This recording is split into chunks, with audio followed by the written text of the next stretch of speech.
తెలంగాణలో బీసీ సంఘాల బంద్ కొనసాగుతోంది. హైదరాబాద్లో బీసీ బంద్ ఎఫెక్ట్ పై మరింత సమాచారం మా ప్రతినిధి నుమాన్ అందిస్తారు.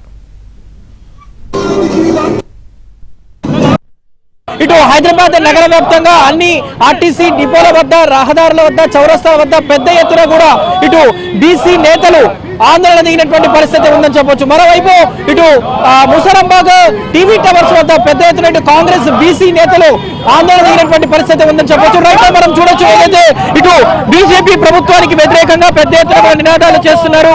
సో కేంద్ర ప్రభుత్వం పార్లమెంటులో తక్షణమే బీసీ బిల్లును ప్రవేశపెట్టాలంటూ కూడా వారు డిమాండ్ చేస్తున్నటువంటి పరిస్థితి. సో అందులో భాగంగానే మోదీ దిష్టి బొమ్మను దానం చేయడానికి ఏదైతే కార్యక్రమం చేస్తున్నటువంటి పరిస్థితి ఉందని చెప్పొచ్చు. ప్రస్తుతం మనతో పాటు మాట్లాడడానికి కాంగ్రెస్ బీసీ నేతలు ఉన్నారు, వారితో మాట్లాడదాము. ప్రధానంగా వారు ఏం చెప్పదలుచుకున్నారు, వారి డిమాండ్ ఏంటని కూడా అడిగి తెలుసుకున్నాము. ప్రస్తుతం మనతో పాటు మాట్లాడడానికి టీపీసీసీ ప్రధాన కార్యదర్శి సకలక శ్రీనివాస్ ఈ రోజు ఈ బంద్ ద్వారా ఏం చెప్పదలుచుకున్నారు మీరు? మేము ఒకటి కాంగ్రెస్ పార్టీ చిత్తశుద్ధితోని ఒక దీక్షతోని మా రేవంత్ రెడ్డి గారు 42% బిల్లుని అసెంబ్లీలో పాస్ చేయించి కేంద్ర ప్రభుత్వానికి పంపించారు.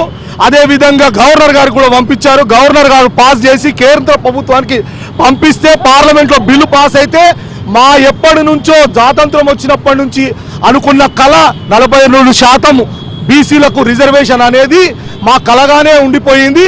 ఇప్పుడు మా ముఖ్యమంత్రి రేవంత్ రెడ్డి వచ్చిన తర్వాత మాకు 42% ఇస్తానని చెప్పి ఆయన అసెంబ్లీలో పాస్ చేసిన తర్వాత ఈరోజు బీజేపీ కానీ బీఆర్ఎస్ పార్టీ ఇద్దరు ఒకటై దొంగల్లాగా బయట నుంచి సపోర్ట్ చేస్తామంటున్నారు.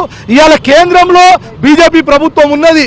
మరి బీజేపీ ప్రభుత్వం పార్లమెంట్లో బిల్లు పెట్టి పాస్ చేస్తే మాకు ఈ కోర్టు కచేరీ ఇవన్నీ ఏముండయి. తొందరగా లోకల్ బాడీ ఎలక్షన్స్లో కూడా మేము ప్రిపేర్ అయి ఉన్నాం అని ఈ సందర్భంగా తెలియజేస్తున్నాం. మరి ముఖ్యంగా ఏంటంటే మరి ఈరోజు బీసీ పేరు చెప్పుకొని కేంద్రంలో ఉన్న నరేంద్ర మోడీ మరి ఏం చేస్తున్నాడు? ఆయన ఈ రోజు వరకు కూడా బీసీలకు ఏమైనా చేసిండు? ఆయన ఈరోజు రాష్ట్రం మా తెలంగాణ రాష్ట్రం నుంచి 42% బీసీ బిల్లుని పంపిస్తే పార్లమెంట్లో బిల్లు పాస్ చేయాలని ఈ సందర్భంగా తెలియజేస్తున్నాం. మరి ముఖ్యంగా మా బీసీల ఉసురు బీజేపీ పార్టీకి ముడుతుంది.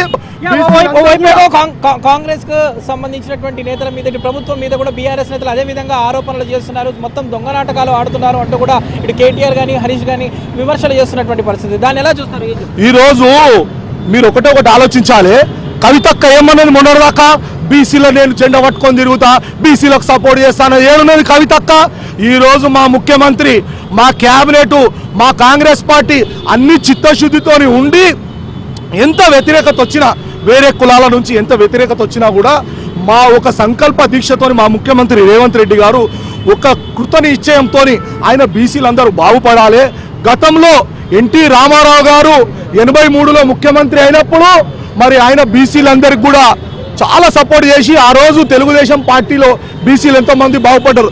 దాని తర్వాత మళ్ళా ఈరోజు కాంగ్రెస్ పార్టీలో రేవంత్ రెడ్డి గారు కూడా ఒక బీసీ నాయకుడు అయిపోయింది ఆయన. మేము ఇంకొకటి విషయం కూడా ఈ ద్వారా ప్రశ్నిస్తున్నాం ప్రెస్ ద్వారా. ఇక్కడ వ్యతిరేకంగా పెద్ద ఎత్తున నినాదాలు చేస్తున్నారు.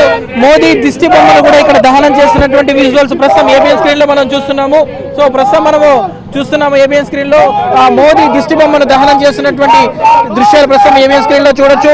సో కేంద్ర ప్రభుత్వము, బీజేపీ ప్రభుత్వం అవలంబిస్తున్నటువంటి విధానాల వల్ల బీసీలు నష్టపోతున్నారు. పార్లమెంటులో 42% ఆ బీసీ బిల్లును అమల్లోకి తీసుకురావాలి అంటూ కూడా వారు ప్రధానంగా డిమాండ్ చేస్తున్నటువంటి పరిస్థితి ఇక్కడ చూడొచ్చు. పెద్ద ఎత్తున ఇటు కాంగ్రెస్ బీసీ నేతలందరూ కూడా పెద్ద ఎత్తున కూడా నిరసన కార్యక్రమం చేపడుతున్నటువంటి పరిస్థితి మనకు కనిపిస్తుందని చెప్పొచ్చు. మొత్తానికైతే ఇటు హైదరాబాద్ నగర వ్యాప్తంగా ప్రధాన కూడళ్లు, చౌరస్తాలు, బస్టాండ్ల వద్ద, డిపోల వద్ద పెద్ద ఎత్తున కూడా ఇటు బీసీ సంఘాల నేతలు 42% బీసీ సాధన కోసం పెద్ద ఎత్తున కూడా ధర్నాలు చేస్తున్నారు, ఆందోళన చేస్తున్నారు. మరోవైపు ఇటు హైదరాబాద్ నగర వ్యాప్తంగా మాత్రం బంద్ అయితే సంపూర్ణంగా కొనసాగుతున్నటువంటి పరిస్థితి మనకు కనిపిస్తుందని చెప్పొచ్చు.